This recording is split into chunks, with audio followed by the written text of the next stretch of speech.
स्कंद पुराण कहती है जिस व्यक्ति पर कर्जा बहुत ज्यादा मात्रा में हो जाता है और कर्जा चूकता नहीं है, आप बहुत प्रयास कर लिए, करोड़ों रुपए का कर्जा हो गया, यहां से लिया वहां दिया, वहां से उठाया वहां दिया, वहां से उठाया वहां दिया, तो निवेदन है कभी मौका लगे कर्जा मुक्ति के लिए सारे वृक्षों में अगर कोई श्रेष्ठ वृक्ष माना गया है तो वो बट का वृक्ष माना गया महाराज। इसलिए प्रशासनिक कार्य के लिए, मानसिक टेंशन में, परेशानियों में बटकेश्वर महादेव का स्मरण किया जाता है। और यदि निवेदन करूंगा बहुत ज्यादा, यदि आपको कर्जा हो गया है, बहुत ज्यादा कर्जा हो गया और वो कर्जा चूक ही नहीं रहा, तो थोड़े दिन बड़ के पेड़ के नीचे आप बटकेश्वर महादेव के लिए एक लोटा पानी, उसमें थोड़ा सा पिसा हुआ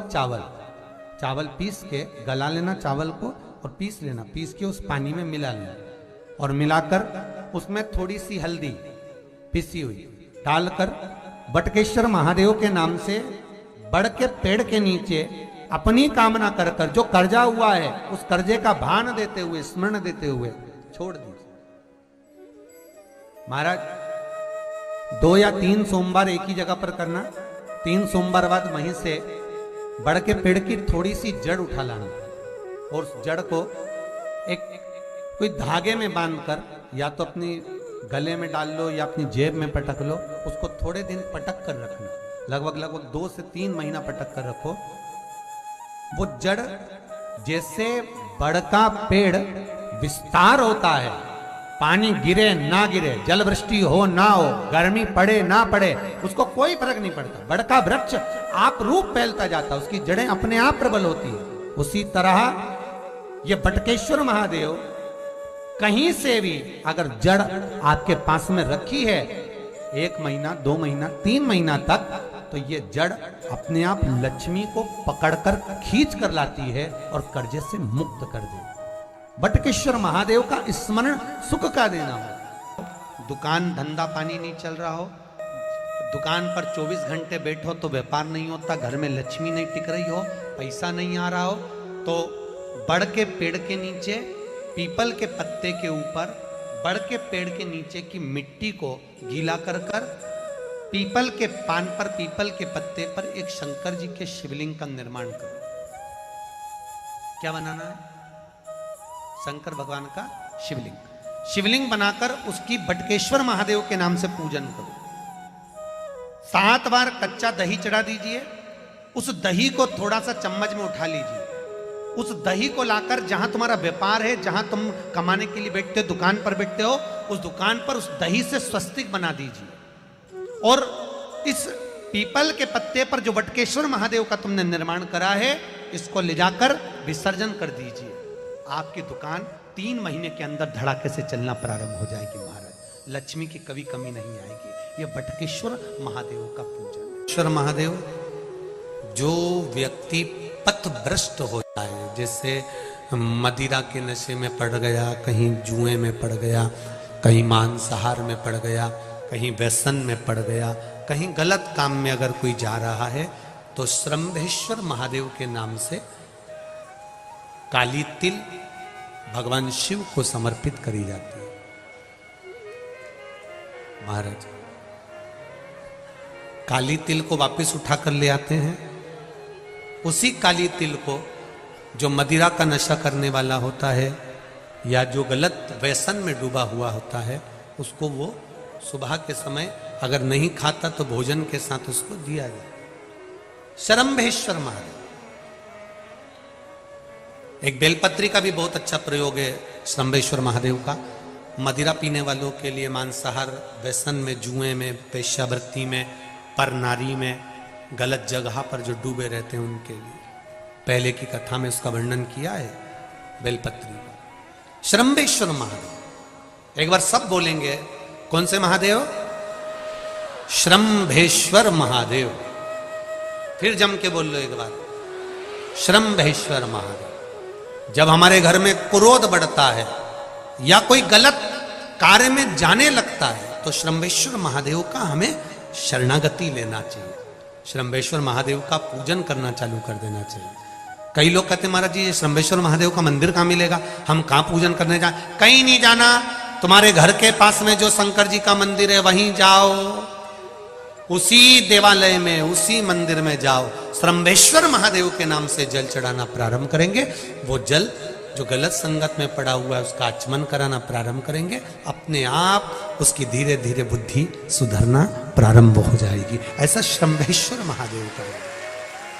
जिस व्यक्ति का बुरा समय चल रहा हो, ना लक्ष्मी घर में आ रही हो, रोग बीमारी पड़े हुए हो, कोई तकलीफ ही तकलीफ आ रही हो, बहुत कष्ट महसूस हो रहा हो, परिवार में शांति रत्ती भर की ना हो, तो कितना सुंदर कहा, 1 लोटा पानी लीजिए, उस पानी में 5 पीपल के पत्ते डाल लीजिए। कितने पत्ते?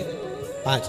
थोड़ी सी काली तिल्ली डाल लीजिए, थोड़ा सा हल्दी का गट्टा, हल्दी जो सूखी एक गट्टे में आती है ना, हल्दी की गांठ, उसका थोड़ा सा टुकड़ा उस कलश में डाल लीजिए। और जिस व्यक्ति का समय गड़बड़ चल रहा हो, लक्ष्मी नहीं आ रही हो, बीमारियां बनी हुई हो, दुख हो, तकलीफ हो, कष्ट हो, बस वो पानी को लेकर जाओ जिस व्यक्ति को ज्यादा कष्ट है, और पानी ले जाकर शंकर जी के ऊपर वो चढ़ा दीजिए। और जब शिव जी पे जल चढ़ जाए, वो 5 जो पत्ते आपने बेल उसके पीपल के डाले हैं, उस पीपल के पत्ते को उठाकर वापस अपने ऊपर जल का सिंचन कर लीजिए महाराज।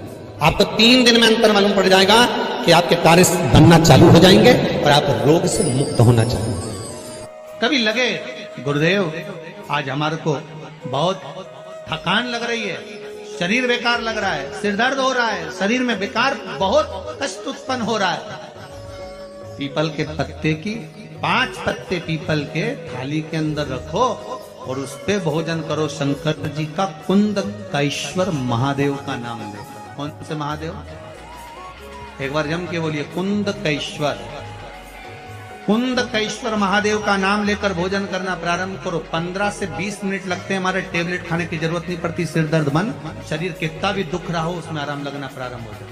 कुंदकेश्वर महादेव का नाम सुख की अनुभूति कराता है, शरीर के रोग को मिटाने का। अब मंदार का जो पुष्प होता है, आंकड़े का जो फूल होता है, एक सफेद कलर का भी होता है और एक गुलाबी कलर का भी होता है। देखा है आप लोगों ने? बोलो जम के बोलो, देखा है ना? गुलाबी कलर का जो पुष्प होता है वो आप मंदार का, आंकड़े का जो गुलाबी कलर का पुष्प होता है, आप टीवी पे देख रहे होंगे, एक सफेद देख रहे होंगे, एक मंदार का गुलाबी फूल, नीला कलर का फूल देख रहे होंगे। जो नीला कलर का जो पुष्प होता है, गुलाबी कलर का जो आंकड़े का फूल होता है, प्रयास करना जब किसी विषम परिस्थिति में फंस गए, विषम परिस्थिति, जब आपको लग रहा है कि मुझे बहुत भय लग रहा है, कुछ बुरा होने वाला, आपको लग रहा है आज मेरी उल्टी आंख बहुत फड़क रही है, कुछ गड़बड़ होने वाला, आपको लग रहा है मेरी सीधी आंख फड़क रही, कुछ गड़बड़ होने वाला, तब केवल वो नीला जो गुलाबी पुष्प है मंदार का, उसको कहीं से लाकर शिवालय में अशोक सुंदरी वाली जगह पर स्पर्श कर कर शिवलिंग पर आप चढ़ा दीजिए। आपकी विषम परिस्थिति कैसी भी होगी वो रास्ता बनाकर बाहर निकल जाएगी, आपको फंसना नहीं, परेशान नहीं। मंदार आंकड़ा, सफेद आंकड़े का पुष्प भी भगवान शिव को समर्पित होकर विशेष जब कामना रहती है, विशेष कामना, आज आपका मन कर गया 108 चावल के दाने मेरे को शिव जी को चढ़ाना, 108 चावल के दाने मुझे शंकर भगवान को चढ़ाना। विशेष आज आपके मन में कोई मनोरथ बड़ा है, कोई कामना बड़ी है और बाबा से आपने विनती करी कि मेरा ये कार्य अटक रहा है, आप पूरा करोगे, मुझे विश्वास है। 108 चावल के दाने चढ़ाना। आपने चंदन लगाया, हाथ की हथेली पर 108 चावल के दाने जो घर से गिनकर लेकर गए हो उसको हथेली में रखा। एक एक चावल का दाना नहीं चढ़ाया, हथेली में रखकर जब विशेष कामना, जैसे किसी कर्मकांडी ब्राह्मण से पूछा जाए, पूजन होने के बाद में विशेष अर्घ दिया जाता है, विशेष अर्घ।